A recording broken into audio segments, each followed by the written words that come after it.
টানা ভারী বৃষ্টি ও উজান থেকে নেমে আসা পাহাড়ি ঢলে বান্দরবানের সাঙ্গু ও মাতামুহুরী নদীর পানি বিপদসীমার উপর দিয়ে বইছে। পানি বাড়ায় সদরসহ বিভিন্ন উপজেলার নিম্নাঞ্চল প্লাবিত হয়েছে। বসতঘর, সড়ক ও কৃষিজমিতে পানি ঢুকে পড়ায় দুর্ভোগে পড়েছেন কয়েক হাজার মানুষ। এছাড়াও বৃষ্টিতে পাহাড়ের মাটি নরম হয়ে বিভিন্ন স্থানে পাহাড় ধসের ঘটনা ঘটেছে। এ নিয়ে আরও জানাতে বান্দরবান থেকে যোগ দিচ্ছেন সহকর্মী আলামিন হোসেন। আলামিন, এই মুহূর্তে বান্দরবানের পরিস্থিতি কেমন দেখছেন? মানুষের তো বিভিন্ন ভোগান্তি হচ্ছে এবং বিভিন্ন জায়গায় পাহাড় ধসের ঘটনা ঘটেছে। এখানে হতাহতের কোনো ঘটনা ঘটেছে কিনা সব মিলে বিস্তারিত জানাবেন। যে বান্দরবানের লামা উপজেলার ভীষণ পাড়ায় যে পাহাড় ধসে 5 জনের মর্মান্তিক মৃত্যু হয়েছে, আমরা ঠিক সেই ভীষণ পাড়ার যে পাহাড়টি ধসে পড়েছে সেই পাহাড়টি একটু দেখাতে চাই।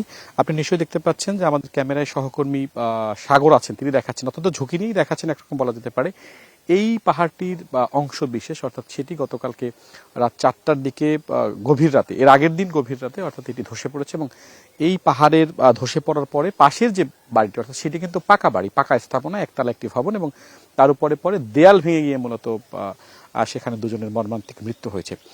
একই অবস্থা এই পাহাড়টির আমরা যেখান থেকে দেখাচ্ছি তার হচ্ছে ডান পাশে, সেখানেও আরো একটি বাড়ির উপরে ধসে পড়েছে এবং সেখানেও 3 জনের মর্মান্তিক মৃত্যু হয়েছে। এই ঘটনার পরে এই পাহাড়টির পাশে আশেপাশে যাদের ঘর বাড়ি ছিল, বসত বাড়ি ছিল, তারা তাদের অর্থাৎ এই পাহাড়ের উপরে যাদের ঘর বাড়ি ছিল তাদেরকে তাদের বাসা কিংবা ঘর বা ছাপড়া ঘর যাই বলেন না কেন সেটি তারা সরিয়ে। আপনি নিশ্চয়ই দেখতে পাচ্ছেন যে এইখানটাতে অসংখ্য গাছ ছিল, সেই গাছ সহ সেই মাটি প্রবল বৃষ্টিতে নরম হয়ে একদমই ধসে পড়েছে এবং আমরা যেই জায়গাটায় দাঁড়িয়ে আছি একদমই পাহাড়ের পাদদেশে, অর্থাৎ খাদ যেটি বলা যেতে পারে সেই খাদে দাঁড়িয়ে রয়েছে এবং সেই খাদও যে কোনো সময় ধসে পড়ার একটি আশঙ্কা কিন্তু এই পাহাড়ের উপরে যারা বসবাস করেন তারা বলছেন। পাশে একটি ঝিরি রয়েছে, ঝিরিটির নাম হচ্ছে পাগলা ঝিরি এবং সেখানেও সেইখানে পানি অস্বাভাবিক রকম বেড়ে গেছে।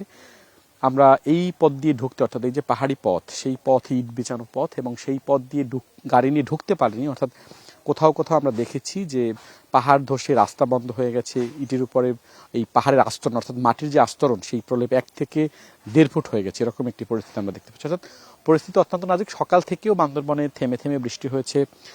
যেটি বলছিলেন আপনি যে বিভিন্ন জায়গায় আমরা দেখেছি যে বিপদসীমার উপর দিয়ে পানি প্রবাহিত হচ্ছে। আরেকটি বিষয় আমরা এখানে স্থানীয় যারা তারা যেটি বলছেন যে নেটওয়ার্ক একটি জটিলতা রয়েছে, অর্থাৎ স্থানীয় জেলা প্রশাসন থেকে শুরু করে সংবাদকর্মী যারা এই দুর্যোগে কাজ করেন তাদের কারোর সঙ্গেই কেউ কাজ করতে পারছে না। অর্থাৎ ভারী বৃষ্টির কারণে নেটওয়ার্ক ডাউন হয়ে গেছে একরকম বলা যেতে পারে। যেহেতু দুর্গম এলাকা সেই নেটওয়ার্ক জটিলতার কারণে আসলে প্রকৃত যে হতাহতের চিত্র কি হয়েছে দুর্গম এলাকাগুলোতে, আরও পাহাড় ধস হয়েছে কিনা সেই রকম তথ্য আসলে এখন পর্যন্ত আমাদের কাছে স্পষ্ট হয়নি। যদিও আবহাওয়া অধিদপ্তর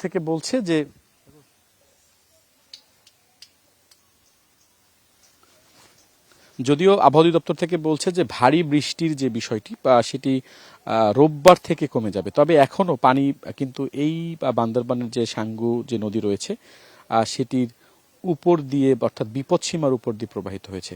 আমরা যদি আরেকটু দেখাতে চাই, আপনি নিশ্চয়ই দেখতে পাচ্ছেন যে বলছিলাম সাগর যদি একটু দেখায় যে যেই পাহাড়টি ধসে পড়েছে তার পাশের আরেকটি ঘর, ছাপড়া যেটি ঘর, সেটি কিন্তু স্থানীয় যিনি রয়েছেন অর্থাৎ এই ঘরের যারা বাসিন্দা বা মালিক তারা সেখানে সেটি সরিয়ে নিয়েছেন, অর্থাৎ সেটিও যে কোনো সময় ধসে পড়তে পারে এই আশঙ্কায় সেটি আসলে সেখান থেকে তারা সরিয়ে নিয়েছেন। আমরা প্রথমে যে বাড়িটি দেখালাম সেটি পাকা বাড়ি, এরপরে এই পাহাড়ের পাশে আরও একটি, অর্থাৎ ডান পাশে আপনারা এখন যেটি দেখতে পাচ্ছেন সেই ডান পাশ থেকেও কিন্তু এখানে যারা ঘুমিয়েছিলেন এই অংশটি একদমই পাহাড়ের এই অংশটি ধসে নিচে পড়েছে এবং সেখানে যারা এই পাহাড়ের পাদদেশে বা এই পাহাড়ের নিচে যাদের বসবাস ছিল, টিনের ঘর ছিল, সেখানে পড়ার পরে সেখানেও 3 জনের মর্মান্তিক মৃত্যু, অর্থাৎ এই পাহাড়টি ধসেই মূলত 5 জনের মৃত্যু হয়েছে, এরকম একটি বিষয় আমরা দেখতে পাচ্ছি। আমি যদি আরেকটু অনুরোধ করি, আমাদের যিনি ভিডিও দেখাচ্ছেন অর্থাৎ ক্যামেরায় যিনি আছেন সাগর, আমরা যদি সামনের দিকে একটু আগিয়ে দেখানোর চেষ্টা করছি যে এই অংশটি কিন্তু একদম নিচে গিয়ে পড়েছে। এখান থেকে অন্তত 150 থেকে 200 ফিট নিচে যে ঘরটি রয়েছে আর সেই ঘরের উপরে আগের দিন রাত্রে সেটি পড়ে এবং এখানেই তাদের মাটি চাপা পড়ে আরও 3 জনের মৃত্যু হয়।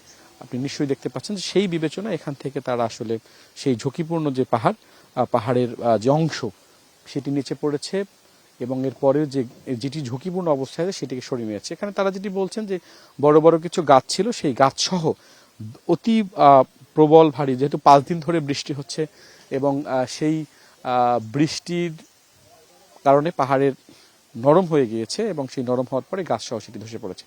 আমরা এই দিকটাতে আসতে যেটি দেখেছি যে এই রাস্তাটিতে অর্থাৎ যেটি ঢুকতেই মিশন পাড়ায় ঢুকতে দেখেছি যে পাহাড়ের আস্তরণ পড়ে রাস্তা বন্ধ হয়ে গিয়েছে এবং এই পাহাড়টা কিন্তু বেশ উঁচু। আমরা যেটি এই পাহাড়ের চূড়াও যদি একটু দেখানোর চেষ্টা করি, আপনারা নিশ্চয়ই দেখতে পাচ্ছেন যে কিভাবে মর্মান্তিক মৃত্যু হয়েছে, অর্থাৎ পাহাড়টি সম্পূর্ণভাবে এই যে টিন শেড যে ভবন সেখানে ধসে পড়েছে। পরিস্থিতির কথা যদি বলি, কোথাও কোথাও পানি আটকে আছে। প্রথমে যেমনটা বলছিলাম যে নেটওয়ার্ক জটিলতা একটি বিষয়, সেক্ষেত্রে প্রকৃত চিত্র এখানকার লামার যেহেতু দুর্গম একটা এরিয়া সেহেতু এখন পর্যন্ত প্রকৃত চিত্র আসলে ফুটে ওঠেনি। আমরা চট্টগ্রামের বন্যা পরিস্থিতির কথা যদি বলি, এখনও সেখানে প্রায় 411 জন, বিভিন্ন 11টি আশ্রয় কেন্দ্রে প্রায় 8,000-এর বেশি মানুষ সেখানে অবস্থান করেছে। পটিয়া উপজেলার কথা যদি বলি, সেখানে বেশ কিছু মাছ ভেসে গিয়েছে, অর্থাৎ মাছ ভেসে গিয়েছে। ঢাকা হয়ে চট্টগ্রাম, চট্টগ্রাম থেকে কক্সবাজার যে মহাসড়কটি রয়েছে সেই মহাসড়কেও গতকালকে দেওয়ানহাটের উপর দিয়ে পানি বইছিল।